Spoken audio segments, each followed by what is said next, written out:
മലപ്പുറം വളാഞ്ചേരിയിൽ ലക്ഷങ്ങളുടെ ചെമ്പുപാത്രങ്ങൾ മോഷ്ടിച്ച കേസിൽ 4 പേരാണ് അറസ്റ്റിലായിരിക്കുന്നത്. പാത്രങ്ങൾ മോഷ്ടിച്ചയാളും വിൽക്കാൻ സഹായിച്ചവരുമാണ് പിടിയിലായത്.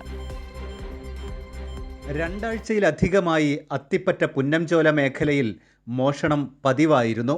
അത്തിപ്പറ്റയിലെ ഒരു വീട്ടിൽ നിന്ന് 1 ലക്ഷം രൂപ വിലമതിക്കുന്ന ചെമ്പുപാത്രങ്ങളും ചെമ്പ് വയറുകളും മോഷണം പോയി. അത്തിപ്പറ്റ സ്വദേശി പട്ടന്മാർത്തൊടിയിൽ ജാഫർ അലി, പാത്രങ്ങൾ വിൽക്കാൻ സഹായിച്ച മനക്കൽപ്പടി ചിറക്കൽ ഷമീർ, അത്തിപ്പറ്റ പെരുമ്പറമ്പിൽ ഷമീർ, പാലശ്ശേരി ഷറഫുദ്ദീൻ എന്നിവരാണ് പിടിയിലായത്.